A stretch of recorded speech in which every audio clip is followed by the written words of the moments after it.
Hello everyone, कैसे हैं आप लोग? आई होप आप सभी ठीक होंगे और अपनी एग्जाम की तैयारी बहुत अच्छे से कर रहे होंगे। आज हम पढ़ने वाले हैं क्रिटिसिज्म ऑफ पियाजेस थ्योरी। सो इससे पहले हमने पियाजे की कॉग्निटिव डेवलपमेंट थ्योरी की चारों स्टेजेस और उन्होंने जो बहुत ही इंपॉर्टेंट कॉन्सेप्ट दिया था, स्कीमा, एसिमिलेशन, एकोमोडेशन, एडेप्टेशन, ये सब हमने बहुत ही डिटेल में कवर किया है। आज हम पियाजे की थ्योरी की जो क्रिटिसिज्म है उनको पढ़ेंगे। ऐसे बहुत सारे रीजन हैं जिनको लेके पियाजे को क्रिटिसाइज किया गया था। उन्होंने अपनी थ्योरी में कुछ चीज़ें ऐसी बताई हैं जिस कारण वो बहुत ही क्रिटिसाइज़ हुए थे। तो आज हम जानते हैं कि पियाजे को क्यों क्रिटिसाइज़ किया गया था। तो सबसे इम्पोर्टेंट आता है इसमें जो कि उन्होंने अंडर एस्टिमेट किया था चाइल्ड्स की एबिलिटी को। उनका मानना था कि जो चिल्ड्रन होते हैं उनकी जो चिल्ड्रन होते हैं वो एडल्ट्स की तुलना में उनकी जो एबिलिटीज़ हैं, उनका जो माइंड का डेवलपमेंट है, उनका जो डेवलपमेंट है वो कम हुआ होता है।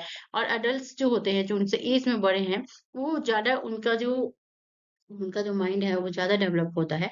तो इस चीज़ को लेकर पियाजे को क्रिटिसाइज़ किया गया था क्योंकि ऐसा ज़रूरी नहीं है कि जो अडल्ट हैं, जो एज में बड़े हैं, उनका डेवलपमेंट बहुत अच्छे से हुआ हो और जो जो छोटे हैं, उनका डेवलपमेंट अच्छे से ना हुआ हो। क्योंकि ये माना जाता है और ऐसे बहुत सारे रिसर्च में भी पाया गया है कि अगर बच्चे को आप अच्छा एनवायरनमेंट दे रहे हो, अच्छी ट्रेनिंग दे रहे हो, अच्छा अपब्रिंगिंग दे रहे हो, तो बच्चे का डेवलपमेंट बहुत अच्छे से हो सकता है इन कंपैरिजन ऑफ अडल्ट जिसका अपब्रिंगिंग अच्छा नहीं है, जिसका एनवायरनमेंट अच्छा नहीं मिला है शुरू से या जिसको प्रॉपर ट्रेनिंग नहीं दिया गया है, तो उसका हो सकता है उसकी माइंड इतना डेवलप ना हो, वो इतनी अच्छी चीज़ें सोच ना पाए।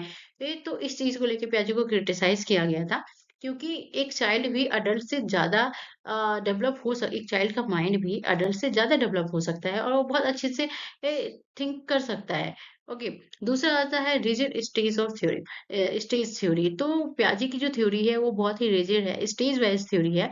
पियाजे ने अपनी थ्योरी में उन्होंने ऐज पे और स्टेज पे बहुत ज़्यादा फ़ोकस किया। उनका मानना था कि जैसे-जैसे बच्चे की एज बढ़ती है, वैसे-वैसे उसका माइंड डेवलप होता है, वैसे-वैसे उसकी थिंकिंग प्रोसेस बढ़ती है। लेकिन कितनी बार ये देखा जाता है कि ज़रूरी नहीं कि जैसे उन्होंने स्टेजेज़ में बाँटा, 4 स्टेजेज़ में बाँटा है बच्चे एज को, तो उन ज़रूरी नहीं कि जो बच्चा प्री ऑपरेशनल स्टेज में जो चीज़ें सीख रहा है, जैसे-जैसे उसका माइंड का डेवलपमेंट हो रहा है, तो ये चीज़ ज़रूरी नहीं कि वो सिर्फ़ प्री ऑपरेशनल स्टेज में है। कुछ चीज़ें बच्चा सेंसरी मोटर स्टेज में भी सीख लेता है, मतलब पहले ही डेवलप हो जाती हैं। और कुछ चीज़ें वो कॉन्क्रीट ऑपरेशनल स्टेज में भी डेवलप होती हैं। ओके, इसलिए भी पियाजे को क्रिटिसाइज़ किया गया था क्योंकि डेवलपमेंट कंटीन्यूअस प्रोसेस है। ज़रूरी नहीं कि जो चीज़ें वो कॉन्क्रीट ऑपरेशनल स्टेज में सीखेगा, वो प्री ऑपरेशनल में डेवलप ना हो। वो कितने बार देखा जाता है कि प्री ऑपरेशनल स्टेज में भी वो चीज़ें ऑलरेडी डेवलप हैं और कुछ चीज़ें रह जाती हैं जो फॉर्मल ऑपरेशनल स्टेज में डेवलप होती हैं। इस चीज़ को लेके पियाजे को क्रिटिसाइज़ किया गया था। थर्ड है लैक ऑफ साइंटिफिक एविडेंस। तो साइंटिफिक एविडेंस की कमी थी पियाजे की रिसर्च में बिकॉज़ उन्होंने बहुत ही स्मॉल सैंपल पे काम किया था और बेसिकली उन्होंने अपने ही चिल्ड्रन पे रिसर्च किया था, इसलिए भी पियाजे को क्रिटिसाइज़ किया गया था।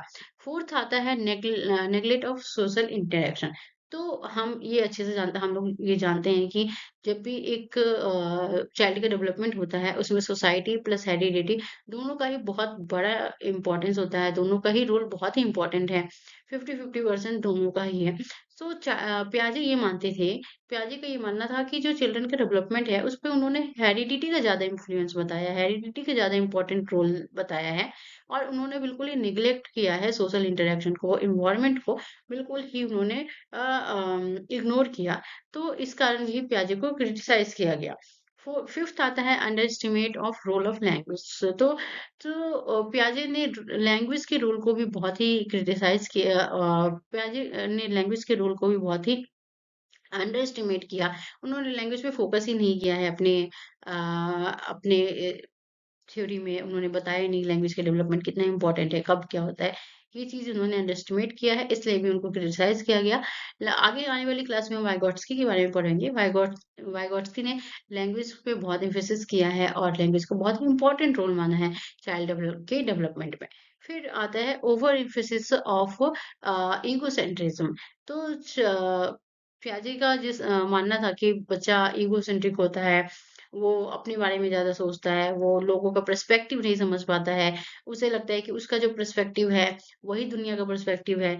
तो इस चीज़ को लेकर भी पियाजे को क्रिटिसाइज़ किया गया था, क्योंकि ऐसा माना जाता है कि बच्चे एक सर्टेन एज में आने के बाद बच्चे भी लोगों का पर्सपेक्टिव समझ लेते हैं, अगर उन्हें प्रॉपर ट्रेनिंग दिया जाता है, अगर उन्हें समझाया जाता है, अगर उनका एनवायरनमेंट अच्छा है, तो बच्चे समझ जाते हैं लोगों का पर्सपेक्टिव। इन सब कारणों से पियाजे को क्रिटिसाइज़ किया गया था, तो आई होप आप लोगों को ये समझ आए, ओके? फिर से हम समझते हैं कि पियाजे ने चाइल्ड की एबिलिटीज़ को बहुत ही अंडरएस्टिमेट किया है और अडल्ट की एबिलिटीज़ को उन्होंने ओवर एम्फेसिस किया है। इस कारण पियाजे को क्रिटिसाइज़ किया गया। फिर उनकी जो थ्योरी थी स्टेज वाइज़ थ्योरी थी जिसमें उन्होंने बताया कि बच्चे का डेवलपमेंट स्टेज वाइज़ जो होता है जो इस कारण भी उनको क्रिटिसाइज़ किया गया क्योंकि ज़रूरी नहीं कि स्टेज वाइज़ ही डेवलपमेंट हो। Then lack of scientific evidence की भी कमी थी, बहुत ही स्मॉल सैंपल था उनका, इस कारण उनको क्रिटिसाइज़ किया गया। सोशल इंटरैक्शन को भी उन्होंने नेग्लेक्ट किया, देन उन्होंने लैंग्वेज का भी इम्पोर्टेंस नहीं दिया है, देन उन्होंने ईगोसेंट्रिज्म पे बहुत ही ज़्यादा ओवर एम्फेसिस किया। इन सब कारणों से पियाजे को क्रिटिसाइज़ किया गया है। आई होप स्टूडेंट्स आप लोगों को समझ आया हो ये चीज़ें कि पियाजे को क्यों क्रिटिसाइज़ किया गया। देन अगर आप लोगों ने इससे पहले की क्लासेस नहीं देखी हैं, अगर आपने पियाजे के स्टेजेस नहीं देखे हैं, जो मैंने बहुत ही डिटेल में कवर कराया है, तो आप मेरे चैनल पे जाइए और जाकर देखिए। पसंद आए तो लाइक, शेयर एंड सब्सक्राइब करिए एंड पढ़ते रहिए, keep watching and keep learning. Thank you so much.